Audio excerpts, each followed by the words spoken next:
You know, this guy used to train with Ronald. Yes, I've got my own. Yeah, I did not. Oh wow. That's cool. Yeah, I like that. Everybody can start maybe loading from the back. When it gets crowded, otherwise I have another vehicle. You can hop in with me. See how crowded they want to get. So we're coming up on some. I'll try and point out. You'll notice there's a lot of signs here. So that lot is complete. Yep. You can tell it's complete because, it's us. We have the larger white placards are Corps of Engineers signs. Right. 4 signatures. When you get all 4 signatures, they're done. The other indication is you'll see that tube of burlap full of wood debris and mulch. That's called a wattle, just for erosion control. Then we're also hydro mulching the soil so it doesn't blow around, doesn't. We can go down that way. No, probably don't want to. You can just keep doing. So that's what a completed one looks like there. And we do have active debris removal going on today across the 37 square mile impact area. We have 97 debris removal crews. Wow. So there's a lot of other crews get involved before we get to debris removal. But debris removal, once we abate the asbestos, make safe, do all these other things, they're the ones that are actually removing the fire ash debris. So we'll try and see if we can find a crew up here today. Some of these crews are very efficient. We're on day 104 now. So we're getting to the point where some small lots you can do in a day. Some of the smaller ones with a very skilled crew you can do in half a day. Wow. So the 97 are in Palisades and Malibu? Yes, sir. 90, and all the way to the top of the ridgeline. We have burned homes that have up opted there. in all the way up there, which is a very interesting engineering challenge. Some, a lot of them are cantilevered out, and it's we actually have rope teams for some of them that have to rappel in to remove debris by hand in certain cases. So we'll show you that. I think while we're driving, I'll talk about debris streams as well. There's several different types of materials come off of a site. So a big one would be fire ash and debris. So when we get fire ash and debris, that's real easy. We've already cleared it. There's no asbestos. Hazardous household materials were removed by EPA or ourselves if it was deferred property. So what you left was that fire ash and debris. So what we'll do is we have the Super 10 dump trucks. And you can tell they're ours. They'll have an Army star, a yellow star, and a red engineer castle. And that's how you know it's one of our trucks. They'll have 10 mil plastic. And what they'll do is they'll encapsulate that load. So they'll fill it full of fire ash and debris at the point of origin. They'll fold it up, and they'll do secondary containment, and then that'll go directly to one of the 4 approved disposal sites that the state of California said these landfills can take fire ash debris. So that goes point to point, doesn't get sorted, doesn't do anything, it's completely encapsulated, it's gone. Where is the landfill? So we're using Simi Valley. Calabasas gets a little bit. There's a couple others that are south, but the majority are going to Simi and Calabasas. Now, so that takes your fire ash and debris out. Second, you'll notice there's a lot of steel and water heaters and leftover piping, right? Right. So any of the metal gets put into a separate truck, and we take that to our temporary debris consolidation and reduction site, and we'll actually fold that metal up into cubes for recycling, and we'll show you that in a little bit. Oh, cool. So the metal gets recycled. What was surprising to me, not being from California, coming in as an outsider, is the size of foundations in the state are huge for the earthquake risk. So there's a significant amount of concrete we're removing every day as well. So that concrete's 100% recyclable. So we'll take that concrete, they'll wash it at the location, remove the fire ash debris, and then they'll take that to our reduction site. We'll take you gentlemen through, and we'll actually break that down and crush that into a usable base course material. So you'll get to see that. You're saying that for these properties, like typical properties around here, they actually had deep foundations? Yes, sir.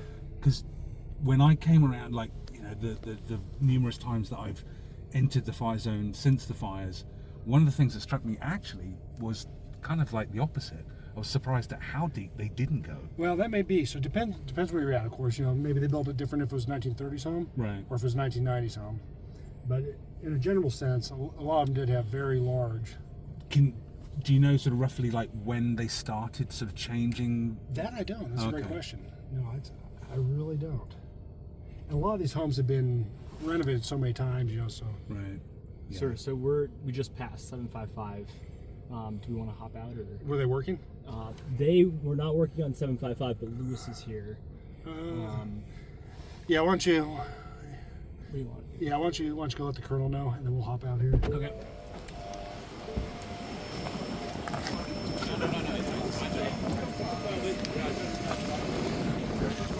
grab hold of it. So Lewis is part of our contractor team here. He leads ECC, who, as we were talking about in the van, is our primary contractor. All the subcontractors work for them. Lewis is also a veteran. Yes, sir. We can give you credit for the Marines. We can do that. I joined for the haircut, so. And maybe just give us a quick overview of what ECC is doing out here. So I'll talk a little bit about what we're doing out here. So as you can see out here, we have about 99 debris crews out here working. That it constitutes an excavator, a skid steer, 2 operators, 2 laborers. And in addition to that, we have about 120 other crews out here working for a total of roughly about 1,000 folks out here working for us. Kind of congested. We cycle out about 1,400 loads a day of debris and ash. Some of that goes to our TDSR over here. And we have another TDSR. These are temporary disposal sites. And then some of it goes, the ash and debris goes out to various landfills outside the area. So most of the operations are out here. I think we're at just over 1,900 properties that we've cleared so far to date. And we've FSO'd about 1,350, I think. It's been a couple days since I checked. But progressing, we clear about 50 to 60 properties a day out here with those 99 crews. We're progressively working through the Palisades area. You can see there's a lot of private contractors out here working as well as some of the Department of Public Works out here doing power, water, everything out here. So it's kind of a congested area. We got to be real careful the way we kind of dispatch our crews out here that we don't paint ourselves in a corner. You're going to see some areas around here where it's a little more congested than others. You'll cross over the other side of Sunset. We probably have about 40 crews over there working. And then of course along the PCH, which is our big push right now, we have 11 debris crews working on PCH itself. We've cleared about 135 properties there. We have about another 115 to go, and our goal is to finish that by the first week of May.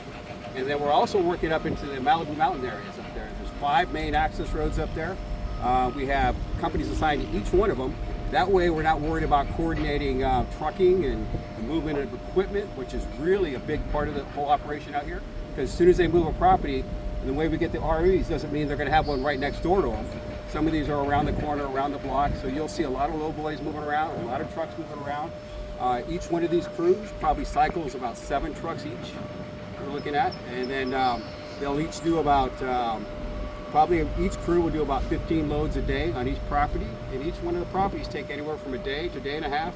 And there's some of the real challenging ones here that you'll see here in the Palisades area, which are on hills and mountains and cliffs. You'll see out there if you go down to PCH. Have you folks driven down to PCH? We're heading there though. Okay.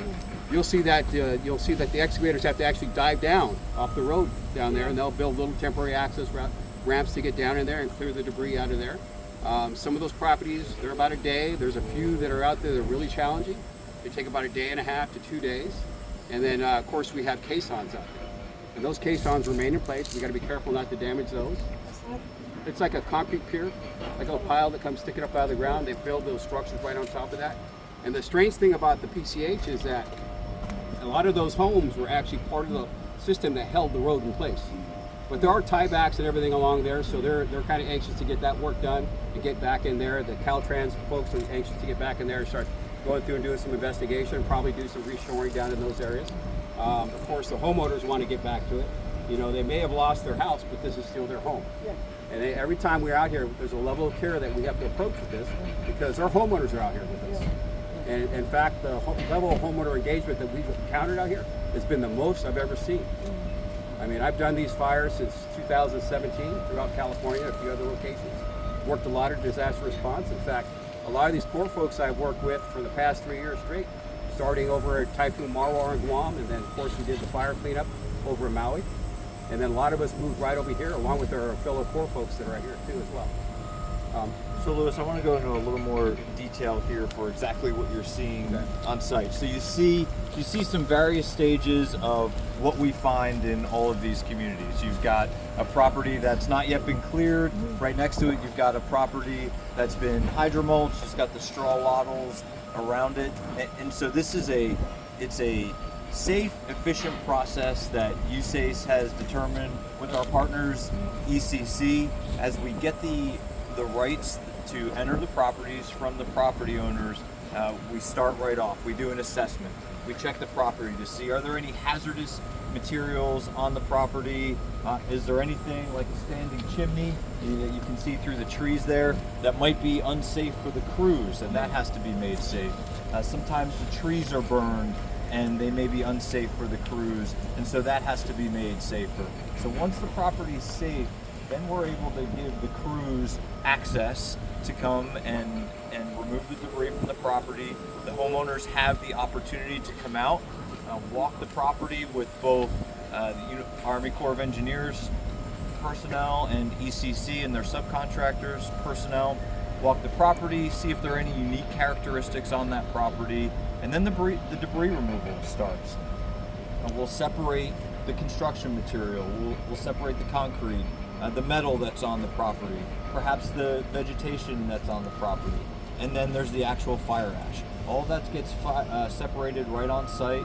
We remove the concrete separately, remove the metal separately. Those go to those temporary staging facilities that Lewis mentioned, and you'll see that as we drive down.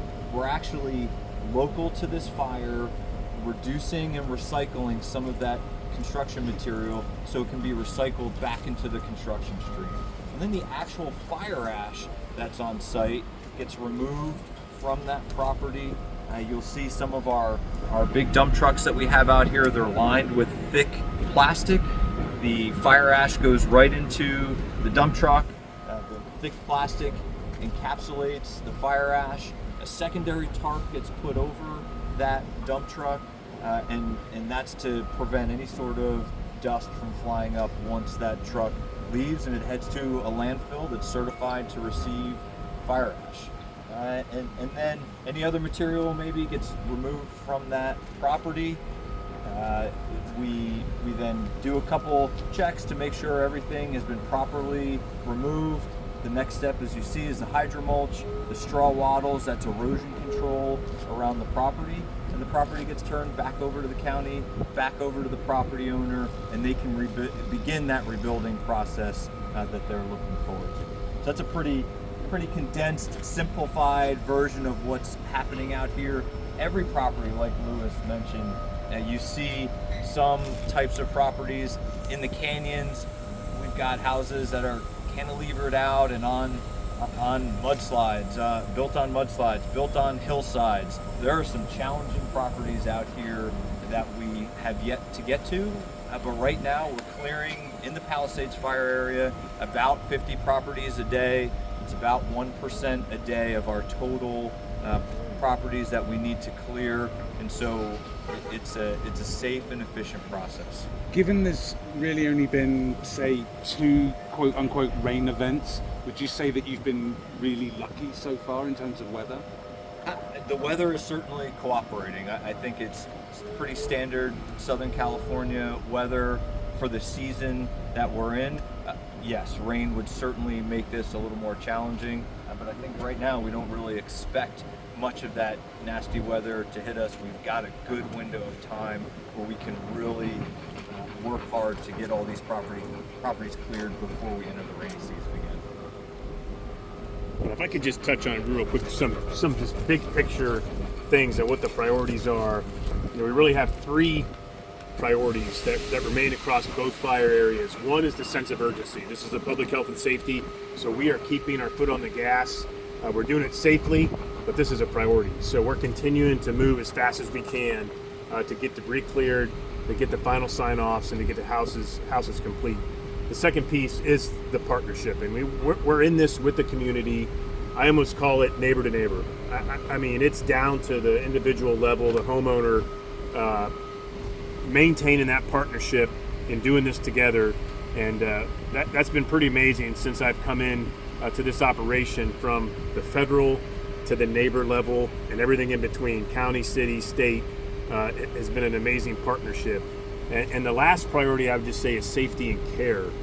And safety is kind of self-explanatory. Jeff mentioned a few of those things about how we're treating asbestos and the fire ash and debris.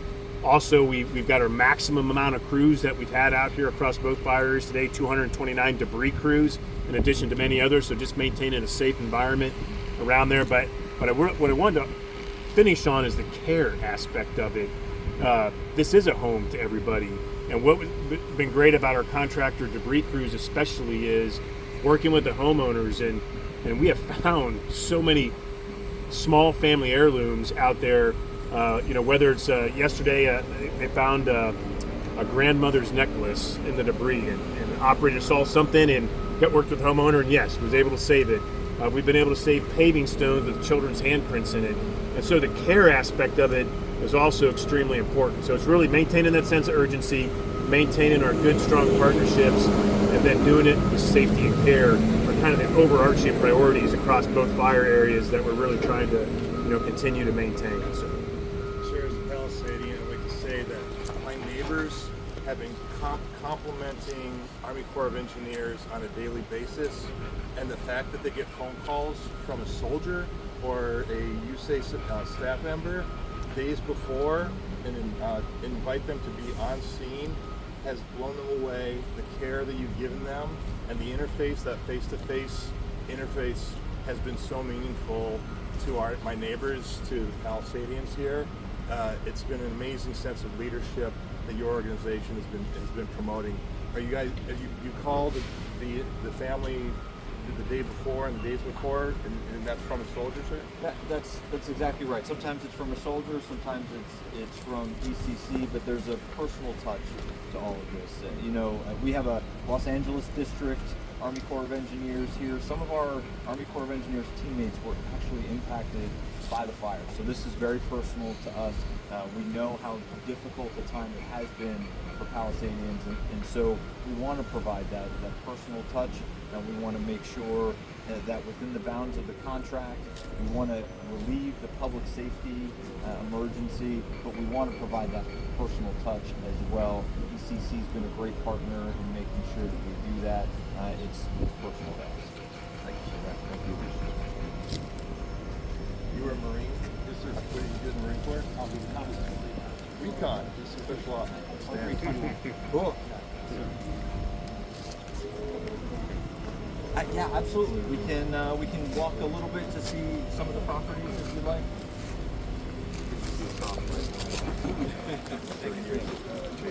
Oh, yes, sir. Okay.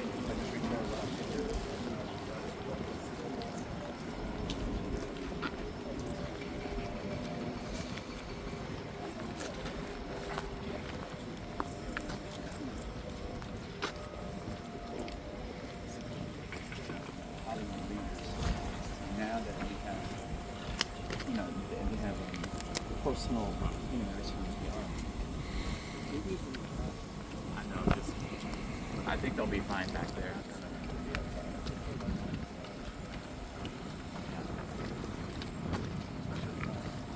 I know. Yeah, it's fine.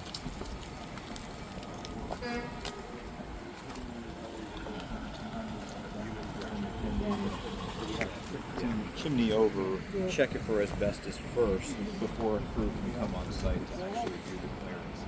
And even as you look at the properties behind a little bit, you can see them built into the side of the hill. That's an example, not super complex, but a little bit more of a complicated clearance.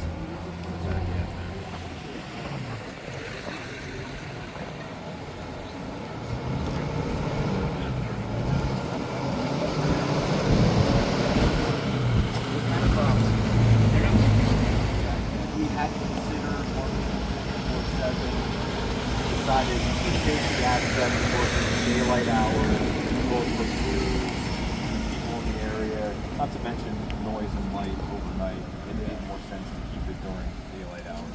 But is it 7 days a week? 7 days a week. That's right. As a matter of fact, they had their first day off, Easter Sunday, in the first 100 days of working. So we just crossed over the 100-day mark just a few days ago. That corresponded right around Easter Sunday. So the crews took off. Everybody had their first day off for the first time since this occurred. 100 days. In 100 days, yeah. It's been a lot of hard work. I mean, that's like, this is like a war combat mission. Sir, it is That's how you the guys are- priority for it. It's volunteers from all over the country here from the Army Corps of Engineers. They come here for one specific reason. That's to relieve the public health and safety emergency and get Southern California back on its feet, back to their business as we did.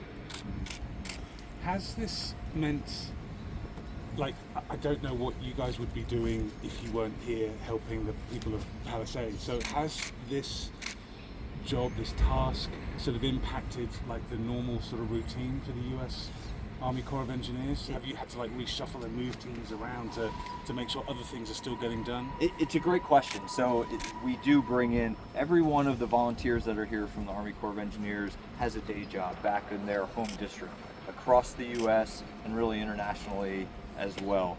So this is something the Army Corps of Engineers does frequently. We respond to fires, we respond to hurricanes, we respond to flooding. As a matter of fact, there is flooding along the Mississippi right now. There was Hurricane Milton and Helene response on the East Coast.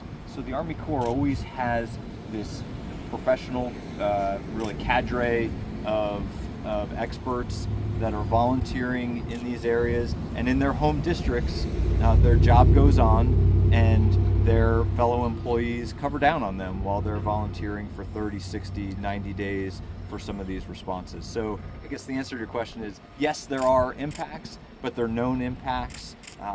This kind of mission, it means a lot to our employees. We have a lot of employees who really, it means a lot for them to be able to get sent to one of these communities that are in need, and for them to use their professional expertise to help that community get back on their feet.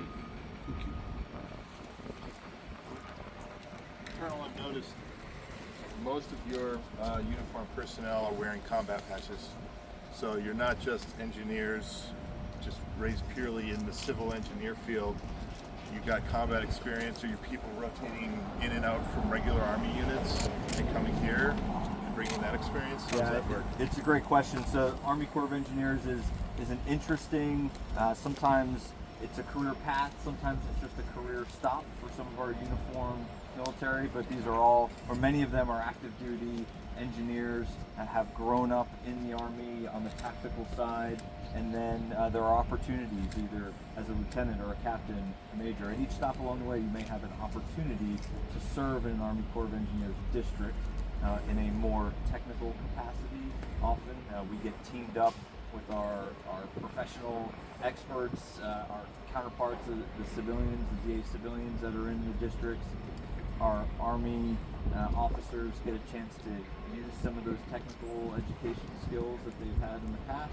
They bring some leadership experience with them to a district, and it's really a great combination of forces that makes a district really powerful. So yeah, it's a great opportunity for some of us to come over to the Corps.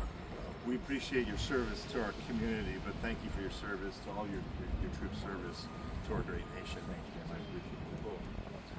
Do you feel that the combat experience, I'm assuming deployed into Iraq, Afghanistan, seen some very overwhelming issues overseas? Are you guys able to apply that here? Not comparing this to a war zone, but the stress level, the intensity, the ability to organize an operation of this magnitude that our community is not expecting this. I work with law enforcement, fire all the time. I've never seen anything like this. I can only imagine that the military would be the only entity I think of that has seen an entire community like this. I think the Army prepares you well to bring organization to chaos. And so I think the uniformed folks bring that to a mission like this. We have so many veterans that are also Army Corps of Engineers employees. They bring their veteran experience to a situation like this. So yes, you bring organization, you bring some leadership, you bring some heart and some caring as well that you experience in those deployments, and you're able to apply all of that to a mission like this. That's outstanding. Thank you, Mike. I appreciate that. We can, if we load back up in the van, we'll take you, we're going to go down to Mescal Canyon just to explain it to everyone. We're going to slowly drive by what's called the TDSR. So it's a temporary debris staging and reduction site.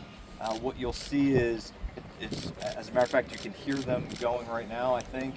You'll see where we bring some of the bulk concrete, where that gets pulverized, reduced. You'll be amazed to see the large chunks become dust, essentially, and it gets recycled back into the construction stream. You'll see some of the metal as well. It goes through a baling machine so that it can be recycled.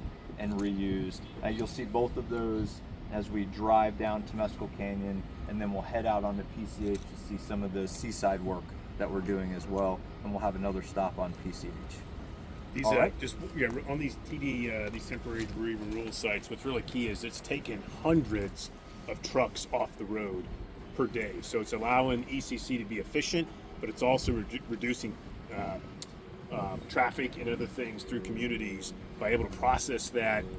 You know, it's about 1 to every 3 to 4 trucks. By taking it to one of the temporary sites, it takes 3 to 4 trucks off the road. So it's also a big help to the community too by having these sites up and running.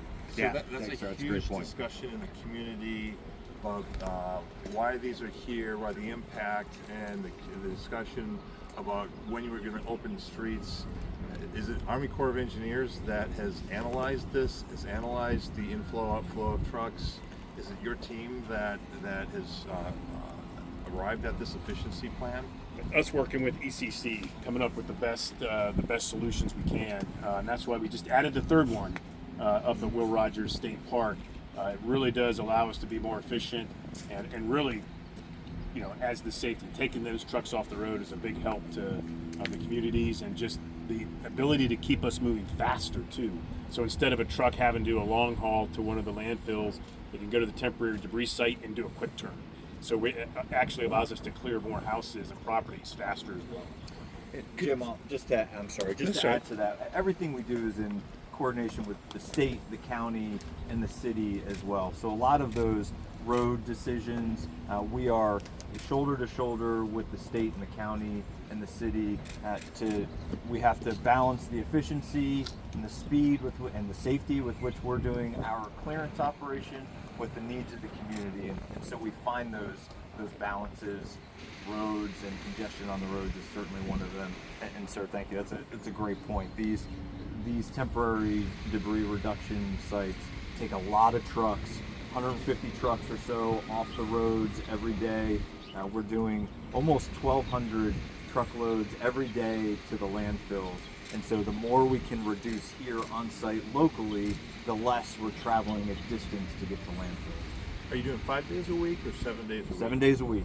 Nighttime? No night, 7 days a week, daylight hours. That's really a safety call. It reduces some of the noise and the light burden as well at night on the community.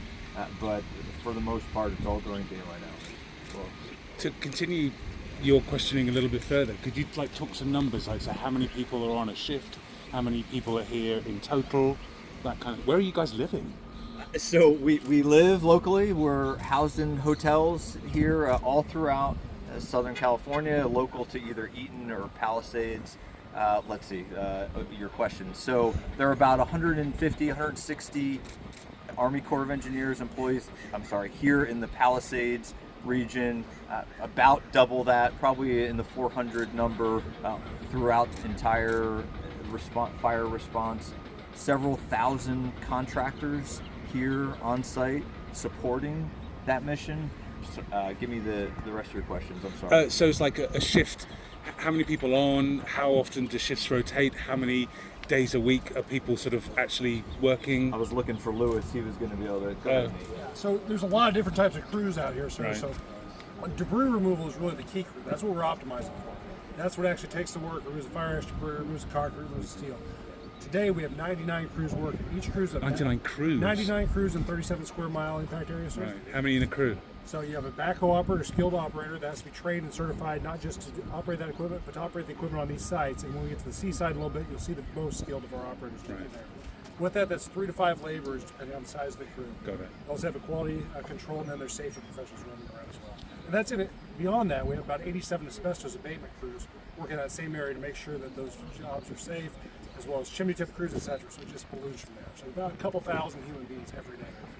And they can't all be doing 7-day weeks, I guess. So we're working 7 days a week. Some of those crews will have a rest cycle built into theirs. But the physical work is occurring 7 days a week without that. Got it. Thank you. Yeah, you're welcome. All right, we'll load up and we'll go see that reduction site.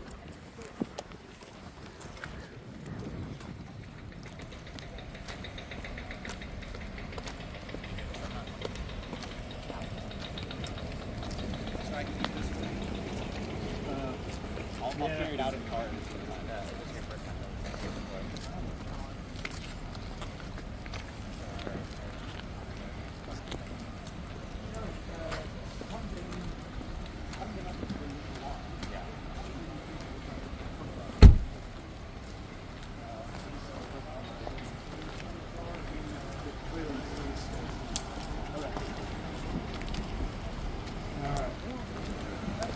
I've been doing it for 16 years. When I was a young man, in my 20s, I did a 10 of drug, 10 of Group Turn of right people, I think. We got 2 vehicles, or 3 vehicles. Good to go all the way?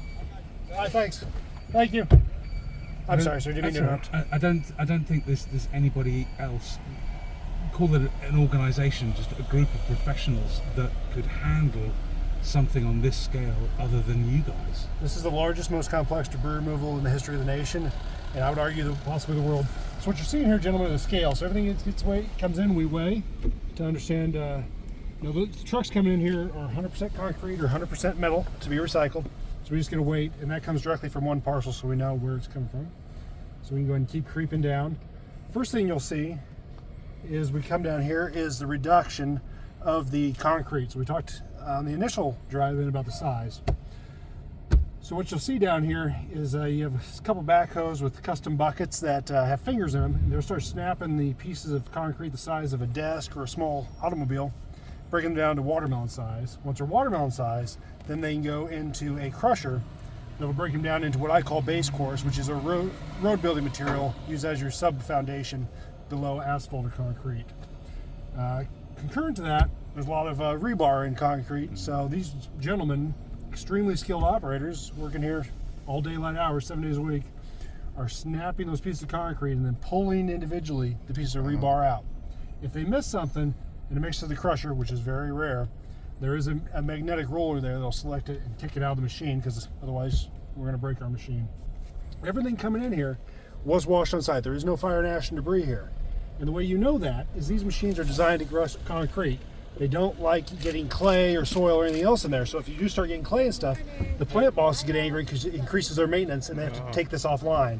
Take it offline, that means more traffic on the road, slower production.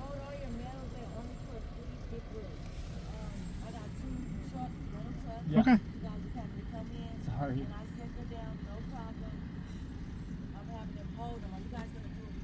No, No, we're we're just just going. going straight through, but we're slow rolling it a little bit if we can.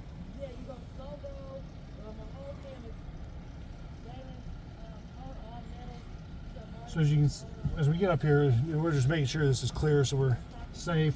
You can start to see a pile of rebar here that they've broken up and removed. Okay, go ahead. All right, thank you, ma'am. So as we go through here, I would like to talk about the scale of this. So we will clear our 2,000th parcel this week. To date, when the sun goes down tonight, we will have, just in the Palisades and Malibu fire impact area, removed 550,000 tons of debris. I promise you we will cross that threshold tonight. What does that mean? 550,000 tons is 5.5 aircraft carriers. Now, I don't see aircraft carriers every day because I'm not in the Navy. So what I tell us land dwellers is if you turn that into F-150 pickup trucks and start it down here at the intersection and you put them bumper to bumper in line, that would take you to Denver, Colorado in an unbroken line of F-150 pickup trucks, equivalent weight of total debris removed. But they're made of plastic anyway. I'm sorry, sir? They're made of plastic. Yeah, that's true. So we're coming up here on the concrete crushing, so you'll be able to, you'll notice that, we are in a canyon. That helps with noise, that helps with dust control, makes it a little bit safer, more controllable, keeps the pedestrians out. We are spraying water on everything for dust control. Keep that down, keep this. So you can see foundation remnants that have been broken up. That one's got a little more clay in it than they probably like, so he might get chewed out on his way out.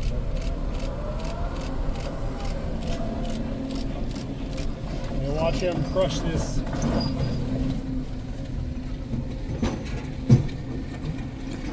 You're welcome to roll down your window if you want as well. I tried once. Oh, you did? I'm sorry. That's okay. Go ahead and keep going.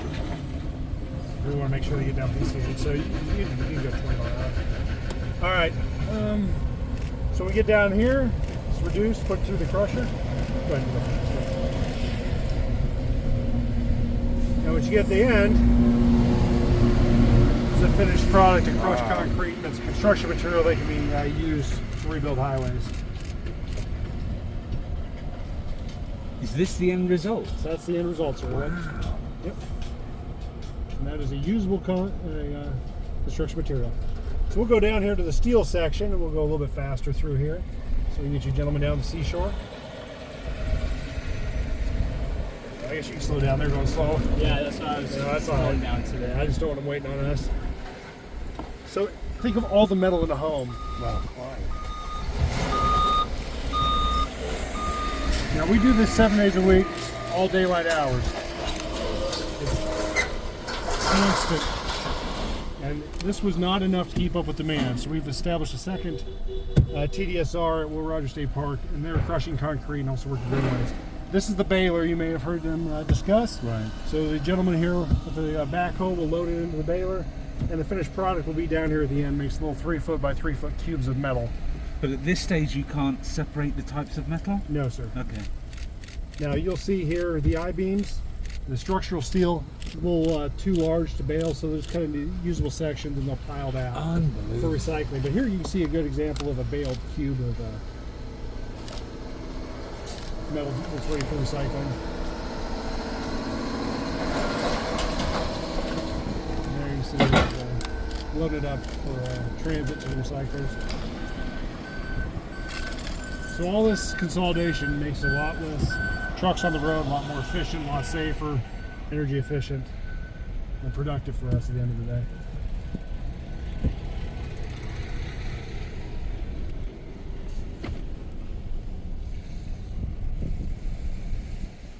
Oh, I've just worked out what road we're on.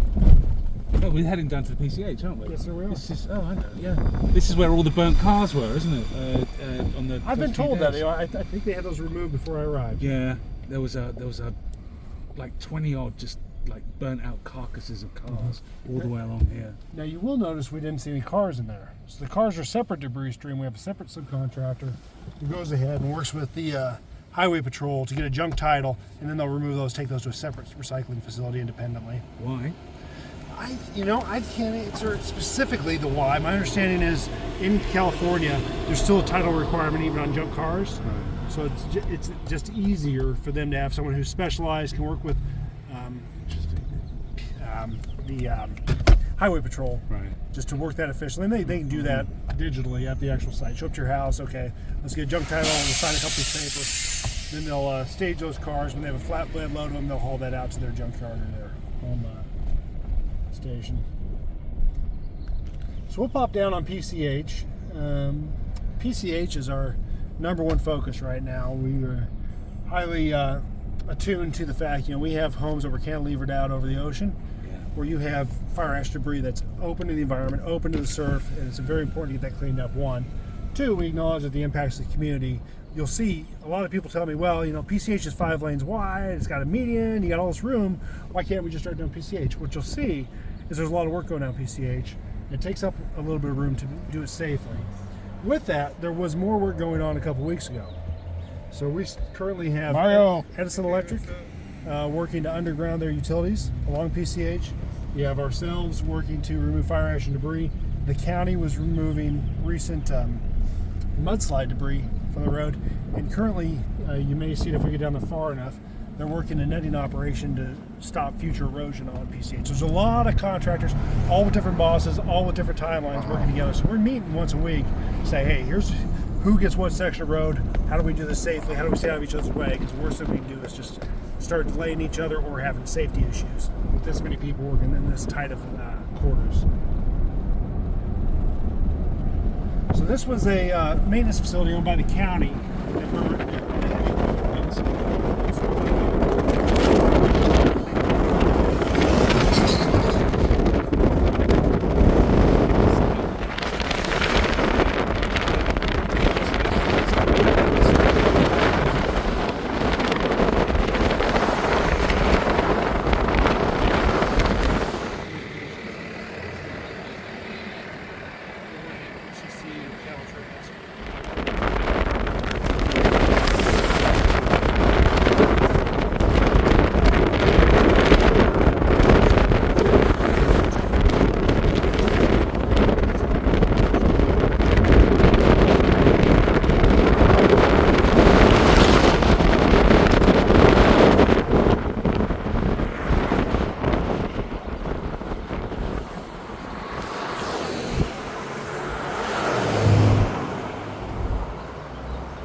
brother.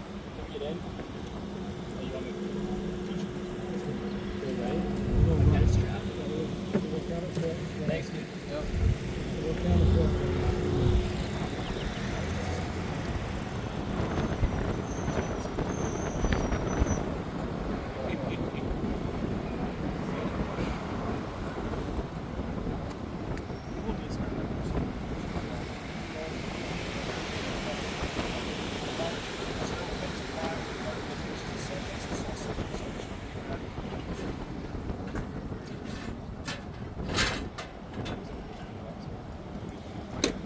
Hey, are you guys just ready to start another one, or are you just wrapping up?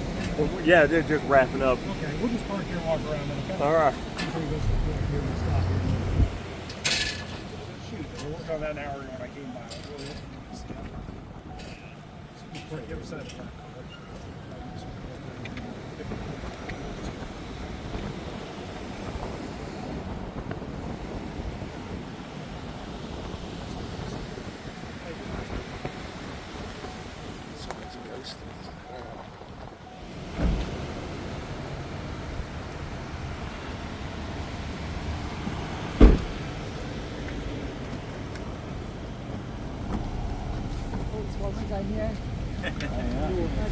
We got some sun.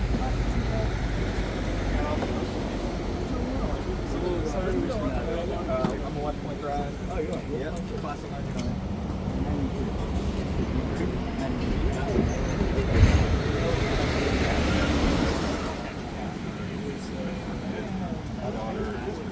Just took her out to Catalina to get her to. You're next. So what comes to you? 93. So we started this section of beach. How about you? This is all the west point beach. Similar path. You didn't have to move far. No, I stayed in the same building. I went from 1 floor down C3 to B3. Yeah, I got 1 floor down. What class was this? It gives some nice standoff for the crews. As we talked about, safety is a really important consideration for this operation, and so these K-rails provide that safety. You see also this chain link fence. Anytime there's a drop of more than 5 feet, the contractor is required to put chain link fence about 6 feet away from that drop to make sure that nobody inadvertently goes over it. So another piece of our safety. And so you see there were properties all along here, just like that property with the chimney remaining. All of these have been cleared. It's a little different than what you saw in the Pacific Palisades. We don't put the hydro mulch on the beach, obviously. We don't put the straw wattles here. So it really just gets cleared out. Same process, concrete, metal, fire ash, any other debris gets cleared out. These pilings that you see, these concrete pilings, caissons they call them, that gets left in place. So that's helping with beach erosion to maintain some of that sand. So we don't remove any of that, and that all becomes a decision from that property owner in terms of how they rebuild, how they use those pilings, those caissons in any eventual rebuilding. This was all cleared. This is all clear. By equipment and machinery that remains up here. Yeah, so it's really, unfortunately, we don't have anyone working, but it's fascinating the way they do it. So you see the pile of debris that they have. What they'll do is they'll reach down, they'll pull that debris closer, and they make themselves a ramp. If they need to, a little ramp that they can drive down on top of the debris, and then they operate further, and then they'll slowly clear closer, get themselves back up on the road level here, and finish the clearance from there. And there are a couple different kinds of equipment. They have some of the long arm excavators, some are shorter arms, so if there's a spot where they can't build the ramp down to or it's difficult to reach, they'll bring the long arm in so that they can remove all the debris that way. But yes, at various spots, they really have to think through their approach. We have structural engineers, they have structural engineers. We want to make sure the heavy equipment doesn't do further damage to the retaining walls here, to the foundations. And so there is the assessment portion of this. It's a really important piece of the debris clearance to make sure you can do it effectively, that you can do it safely, and without doing any other damage as well. So this section here, for example, that's obviously been cleared, chain link fences up. Right. So like here, your work is done. Our work is done. That's right. Yeah. So what happens when you see these signs? These signs show some of the stages. This last one is signed off. Phase 2 complete FSO. So what that means is final sign off on this property. We have done our quality assurance. So Corps of Engineers expert came in with the contractor, agreed that the contractor fulfilled their obligations. It's properly cleared. That right of entry then goes back to the county for verification, and ultimately the county then turns that right of entry back over to the property owner. So the government no longer has a right to be on the that property owner's cleared property, and it's over to them to then decide their next steps on rebuilding. That's our goal, to get all 5,000 of these properties through final sign-off back to property owners so they can begin their rebuild. Colonel, you mentioned the coordination. You're federal, you're working with environmental groups, you're working with California's Coastal Commission that regular contractors don't have. How often are you meeting with county groups, with the state groups to coordinate, to deconflict something as massive as a cleanup on a It's a great question. So as you can imagine, coordination is key to our success. The Army Corps of Engineers works for FEMA, and so FEMA does a lot of that cross-coordination, but on a weekly basis, we meet with county officials, Cal OES, we meet with city and state officials, Caltrans, the city, to coordinate everything that has to go on. Some of those permitting considerations, that gets coordinated out of FEMA, out of our recovery field office and the joint field office there over in the Eaton side. We maintain close coordination with county and state local officials, and that's what it takes to do a job like this. Lots of conversations. That's part of what the Army and the Army Corps of Engineers, part of what the Army brings to something like this. That synchronization, coordination with a lot of entities who don't have competing interests, but who have multiple interests. You see the big crane down there, that's a Caltrans operation that's going on. So PCH is a busy road with a lot of interests in it, and so we're part of that mix.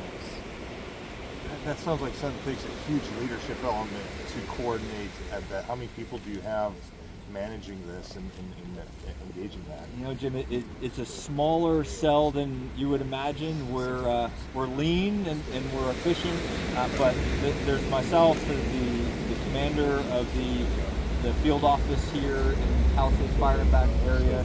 I have a deputy, a lieutenant colonel. We have a battle captain that works for us, and then a small contingent of Army Corps of Engineers, experts in debris removal and logistics. And so there's probably 10 to 12 of us that are really the nucleus of that coordination cell. And then we've got our team of 100 plus employees out here who are doing the quality assurance on site. And is this a mobile command? I always see your boots on the ground out here at these sites. Do you have one static position, or are you moving all the time? We do have an office that we work out of, but from wearing the uniform, we don't like to sit behind a desk very often. So we're often out on site, inspecting the inspectors, making sure things are coordinated well, making sure our coordination with the National Guard and the state police for the checkpoints is going well, and really looking out to the next big event. Our big planning has been centered around the Pacific Coast Highway right now. We're starting to look beyond that as we make great progress on the Pacific Coast Highway. The next big challenging mission is surging into the canyons to get some of those homes on the path of recovery. So that's where a lot of our planning is going towards now.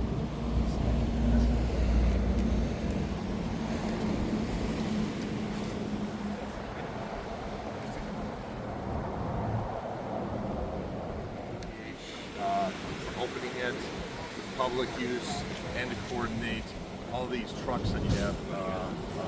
That this is a huge convoy, huge logistical. What I would consider a nightmare, but I'm sure on your side, this is day-to-day business. It's certainly a challenge. So we know how important the Pacific Coast Highway is to the community and to everyone's access for the area. For that same reason, it's important to us. We have over 1,200, sometimes 1,400 truckloads a day traversing through the Palisades Fire area. So it does take a lot of Following as well. None of you guys are in the west side of Palisades?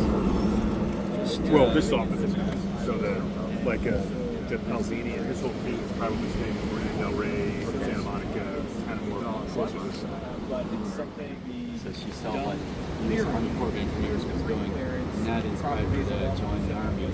And now she's out here doing, doesn't mean we won't be using the highway. working on this We'll still project. have trucks coming out of the canyons, coming out of some of the other areas. So like the fire, a lot more fire. That's true. You don't know put them 2 feet down and leave what's down there.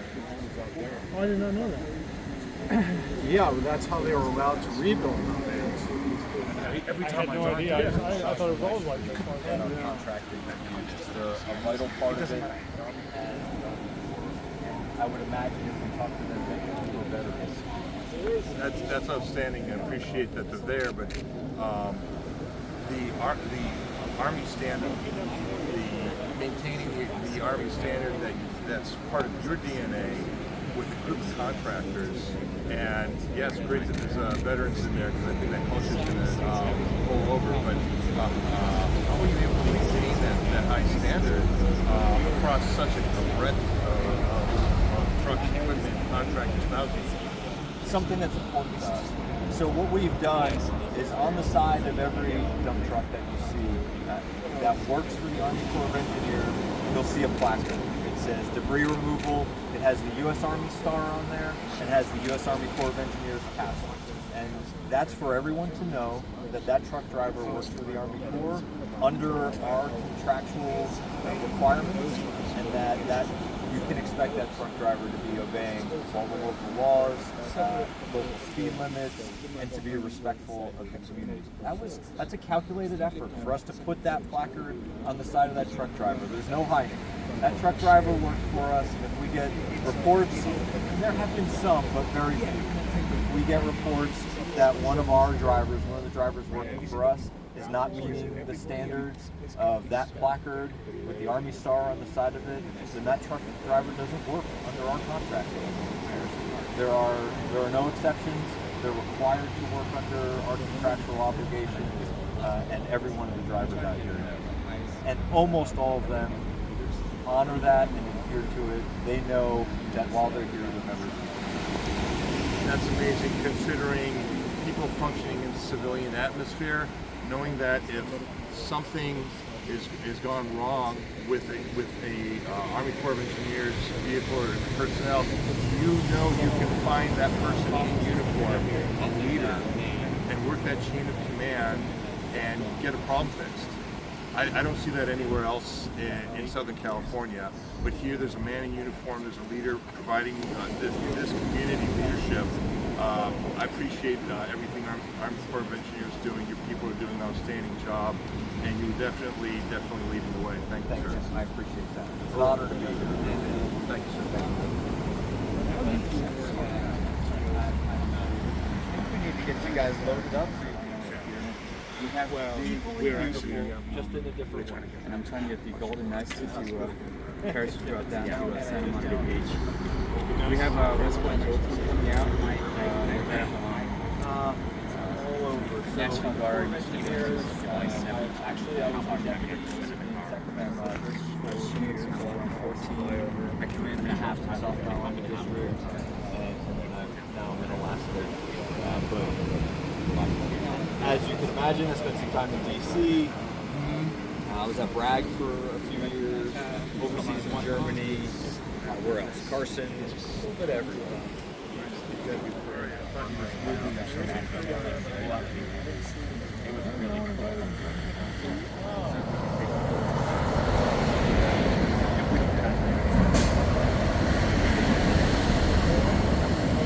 right, we're gonna load back up.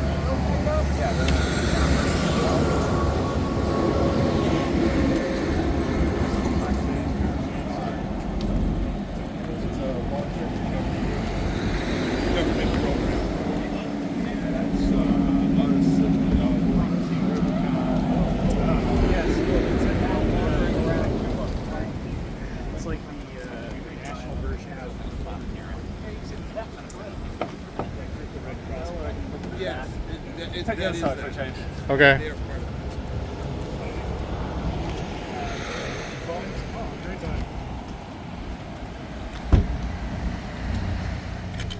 We'll head up Sunset and then. So I've lived. We'll just hit, yeah.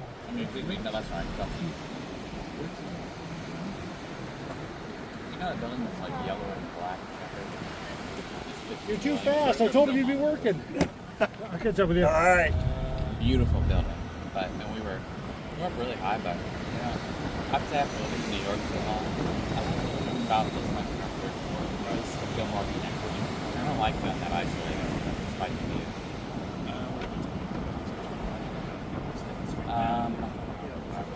By age then.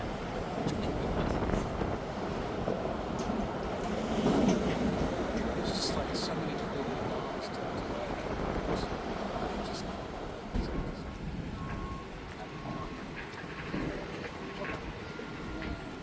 Friends here in the press.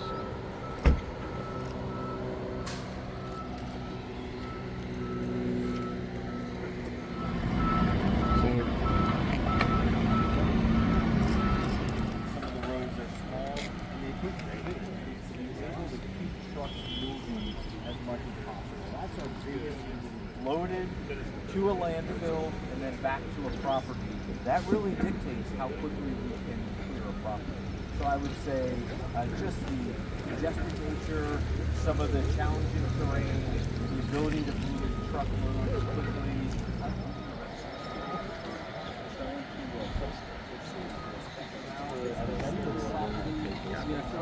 from that testing on every single site. Absolutely, absolutely. Yeah, so an assessment is done on every property before we start any removal to determine, is there asbestos? Are there hazardous trees? Are there any special conditions on that property that we might need special equipment for? So that assessment process happened, the disaster was declared in early January.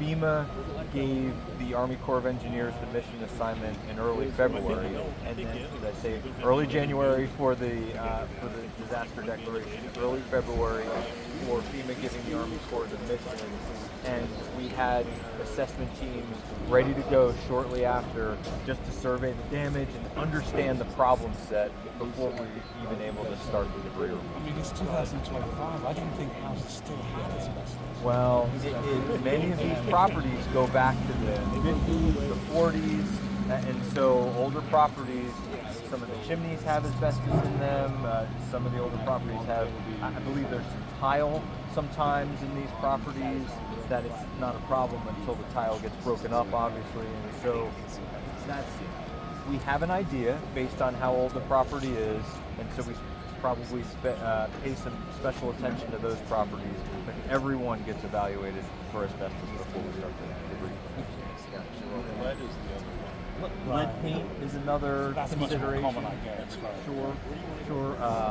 Propane tanks early on, lithium-ion batteries from electric cars were significant. Panels as well, I guess. Absolutely, they were a significant concern. So the EPA, Environmental Protection Agency, actually came through in a phase 1 and removed much of that hazardous household material before we, the Corps, started our debris. So that's part of that federal family that responds to a mission like this. If I could ask you, current issues that you're facing and how watering everything down. Absolutely, it's a great question, and so the Army Corps of Engineers has done a lot of debris removal missions like this in the state of California and elsewhere. So we really have a set of best practices that we require from the contractors. One of those is using what we call the wet method. So on every debris removal site, you see a water tank. It's down there on the red trailer there, the white. Each site has a trailer like that with someone operating the hose, and all of the debris on site as it's being removed is continuously hosed down, it's wetted, that tamps down on any dust that may get picked up during the debris removal process. So that wet method is really our best method, in addition to sort of smooth operation, these excellent operators, so they don't pick up a lot of the debris. It's all wetted down, it's all hosed off and clean, so that keeps that dust tamped down as we're removing it. It goes into the trucks that are lined with that thick plastic, still wet. That plastic then gets wrapped around the fire ash debris, and a tarp gets put over. So it's wet ash to begin with in the truck, wrapped with the plastic, with another tarp over top, and then transported to a landfill. So it's really, it's a best practice from many other fire responses that we've found that really eliminates most of the dust concern. Outstanding. And then as far as having sensors, you mentioned we have sensors around the area. Explain how that. Yeah, that's right. So there are dust sensors and particulate sensors throughout the fire impact area, around the perimeter. Also at some specific sites like those debris reduction and staging sites, the TDSRs. There's about 10% of employees that wear air monitors on themselves as well, just as a method of sampling. And so that's really a way we're looking for specific size particulates. Again, I'm not a scientist, Jim, but the best practice again is to look for those 2.5 to 10 micron size particulates that are the type that can affect people's lungs. We've seen very little evidence of any of that throughout the fire impact area. If a sensor does register too much dust in the air, it'll alarm. Operations will stop. We'll make sure that the wetting of the material really continues, and once the sensor doesn't show any significant activity again, we can resume activity. Outstanding, outstanding. Yeah, there are a lot of neighborhood people who are concerned about the dust being kicked up, not getting their homes tested for toxins until after the engineers have gone through and taken care of one of their neighboring lots. Is that a major issue? It's an understandable concern. You know, everyone really has their own set of health conditions, their own risk assessment that they do for themselves. I'll say we are using our best practice methods, wetting down the material. It keeps the dust quite low, and we haven't seen any significant concerns from dust, but I certainly understand people making their own decisions on that. Yeah, you're welcome. Okay, the truck's coming this way, folks, and we could get off the road. Okay. Okay. I really appreciate the tour, everybody. Thank you so much. Thank you. Learned a lot, and you know, you guys did a lot of great work for the Army today. Yeah, thanks for coming. It's great to meet you in person. All right, thanks so much for the tour. I'm gonna take off, but you guys can continue on with the tour with Jim. I'll stay here, and you'll pick up the Eaton crew on the other side. It's just like the actual thing.